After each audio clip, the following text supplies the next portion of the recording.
It's Wednesday, January 13th. This is The Street Live. I'm Katherine Ross, and I am joined by Jim Cramer. Jim, the House is voting on the impeachment article today, but investors are focused on the inauguration just next week. So what are you watching in the markets today?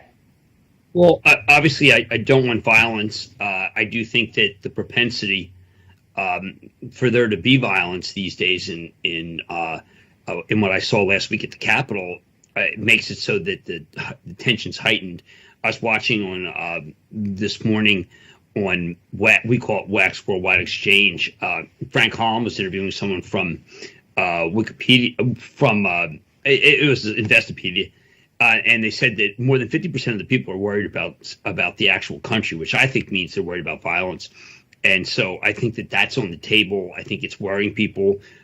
It's not going to discourage long-term buyers. It may not even discourage younger buyers who just can't seem to resist certain stocks. But it's on my mind, like it is on everyone else's that's an American, because we've never seen this. Jim, Intel has confirmed CNBC's reporting that CEO Bob Swan will be stepping down, and the stock was reacting positively to the news. You've been a fan of bringing on someone more familiar with the chips than the former CFO on as CEO. So, Jim, 1 year from now, with Pat Gelsinger at the helm, where do you see Intel? Pat Gelsinger is a terrific executive, and he knows both the future of where we're going, like data center, cloud. That's VMware, and he also knows semiconductors, which would be terrific. He's an engineer by background. Great scoop today by David Faber.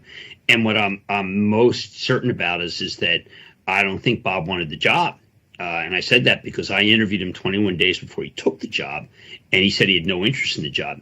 So I wonder whether they couldn't find anyone before this. It is a gem, but it's a gem that has been tarnished.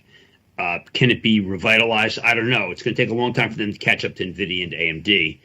Do you sell AMD off this? No. If anything, you buy AMD off this because it's going to be a long time before they change things. But it is a welcome change. And I feel badly for Bob because it was the board that put him in this position, but he was not qualified for this job. He just wasn't qualified. Let's stick with the chip space because I want to ask you about Qualcomm's announcement that it will be purchasing for $1.4 billion NUVIA. Now, this is expected to help Qualcomm's 5G ambitions, but what do you make of this acquisition? Well, look, it doesn't matter. I mean, Qualcomm's had a big move, but the 5G stock, by acclaim from CES, from everybody, from many analysts this week, is technology. And we've been on Marvell since it was 1718. We got a big hit on it, but it's got more to run. Qualcomm probably does too. NXP probably does too. Skyworks I still really like a lot. Qorvo I like. I think it's good. We own Broadcom. Those are all good stocks. But there's no doubt about it. Marvell is the one that it actually switched out of Huawei and into Samsung, and it's amazing how well it's doing. The other one to watch is Taiwan Semi. Obviously, this is one that could be challenged militarily by China. Intel used to be the greatest manufacturer of all time. Now I find that even they are looking at Taiwan Semi to do some outsourcing, and that's become a thorn in America's side because you don't want to lose the most important semiconductor company to the communist Chinese. Jim, during Mad Money last night, you noted, and you also noted this in your Real Money piece, that the bull market is a nirvana for bulls, but a bear's nightmare. You actually named a slew of companies, which includes Tesla. Now, I want to ask you, you said last night that the analysts, they got scared back when this pandemic started, and so they lowered their price targets, and now they haven't quite reached up with the earnings estimates. So when you're looking at a company such as Darden, as you mentioned, I mean, how is this doing investors a disservice that these earnings estimates aren't higher? Well, I mean, you can look at what earnings estimates are. You can get those on the web, and you can also see how many buys and holds and sells. I think the analysts are caught. They don't really have any choice. And there's also now all sorts of different forms of research. For instance, FEMA just sent me. There's a guy, Wahid. I think he calls them future millionaires. And he points out this is on the web. Okay, it's very typical. He's talking about GME, a company that is, I think, not doing that well by all acknowledgement. He says there are currently 71 million shares sold short, and the float is 49 million. These shorts have been shorting the stock since $4. They were convinced that GME would go bankrupt. They're about to lose all their clients' money. Melvin Capital, one of the biggest shorts on the street. I'm not familiar with Melvin, but no, I point this out because if you were to go look at GME and you look at price targets and look what people thought about it, I mean, it's a sell, sell, sell, and people thought it would go out of business. So you see something like GME, and that is just, it's game over for the shorts theoretically when you have people shooting at it like this. 25 days on the failure to deliver list, 140% of the short of the short is floated, and what that says to me is there are more and more places where stocks are running and non-analysts are behind it, or at least cheering it on, and the actual analysts have to catch up. And Catherine, it's just very hard for them to catch up, whether it be GME, whether it be GameStop, whether it be Darden, whether it be AMD. So they let it be Tesla. So they constantly have to raise and raise and raise. And what's incredible is each time they do, the stock goes higher. Jim, let's talk about KB Home. This is the star of your stock trading. It also reported earnings on Tuesday, which did beat estimates. How long do you think that we can continue to see this strength in housing? It's a great question. Now, I think that there's a perception that people have to get in before rates go higher. Now, I have two thoughts about that. I think you have to get in because rates are low. But even if rates tick up, remember, the Fed is determined to keep rates lower because of jobless.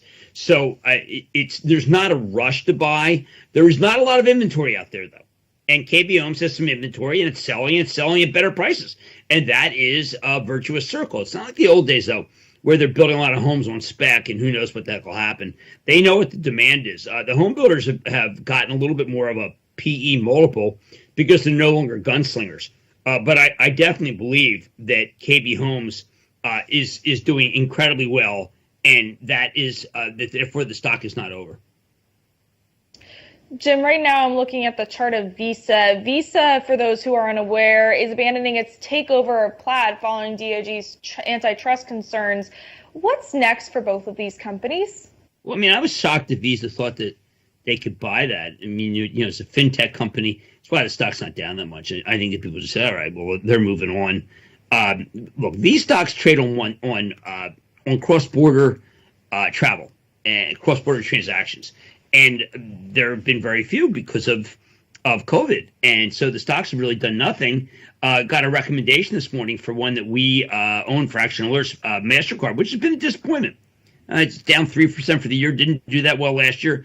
I think this is an ultimate vaccine play, not unlike Disney. It's put on our list for Action Alerts because we think when worldwide travel opens, it could easily go up 20-25%. So we're holding on to it. Very good upgrade by Jefferies, and I completely agree with it. People should read it. This is a great reopening of the world trade, and it is going to reopen. So let's. I'm looking to see what if they have much about it. It's upgraded by on a cross-border comeback, and that makes a ton of sense to me.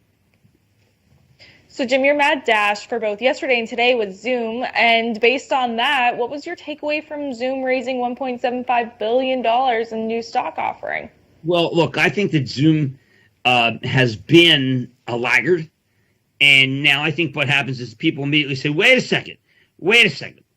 There is absolutely a reason now why it's been down. That we were waiting for this offering. Now, I don't even think that's true, but one of the things that offerings do is they bring out buyers these days. In a really bad market, offerings bring out sellers. People say, oh, listen, I'll sell some and maybe I'll buy some after, or maybe just sell it. In this kind of market with a lot of younger investors, they bring out buyers. Now, they bring out buyers in part because they say, whoa, Zoom's got more money. It'll be doing really interesting things. And in part because they find these things exciting. I'm writing a real money piece right now about the notion of excitement and how terrific it is, but I don't want people to get carried away. But Zoom, I mean, it's so obvious that people just love the stock. I mean, it's kind of good to see. And I'm trying to get the exact pricing, $340. So think about this, Catherine. You got in on the deal, okay, which is done in the hole. You got it at $340. It's now $370. So what would happen is that, someone who is a newbie, so to speak, just says, I see, you buy an equity offering, you make money. And I'm not going to sit here and say, no, that's not the case. I'm going to say yes, in this case it is. And I like Zoom very much. I think Zoom sold way, way too down. I mean, Zoom was at $588. And ever since the vaccine, the stock's done nothing but really go down. I think that's wrong. I mean, it got to a level where it was under 100 billion, and yet Zoom's changed the world. And we're not going back. And I had a little company called Car on last night, which is, yeah, and this is KAR, and it's really a remarkable company. Why? Because it's gone completely virtual. That's the Zoomization of the world. We've got people like Fabrizio Freda, who runs the CEO of Estee Lauder, saying, listen, we're a Zoomy world now. You used to think we're a selfie world. Now we're in a Zoomy world. So Zoom is ubiquitous. Stock is going down. People buy it.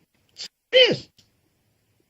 Well, and the other interesting thing about car is the used car phenomenon that we're seeing. I mean, so many people, because of the pandemic, have chosen to buy houses, as we discussed KB Home earlier, and now cars as well. So, Jim, you mentioned younger investors, and I want to keep on that. So since last Wednesday, we've seen company after company pause their political donations following the insurrectionists storming the Capitol. We do know that younger investors care more than previous generations about where their money goes when it's invested. So from a Wall Street perspective, what do you make of these companies pausing their political donations? Well, I think that these companies, some of them just are appalled, as they should be, by what happened. Some of them are starting to question, well, like, maybe we shouldn't be making these calls. A sub rosa in all of this is customers will boycott. And there's nothing that's more worrisome to a CEO other than chicanery than a boycott. When you get a boycott going, there have to be sacrifices, including maybe the CEO. There have to be people who are punished internally. You don't want to be one of them. And there's declining sales. So even more important than young people not buying the stock, declining sales from a boycott makes it so that it's imperative that these guys get out of this business.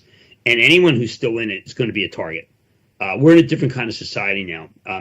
This is the cancel society. And if you keep giving money, you're going to get canceled.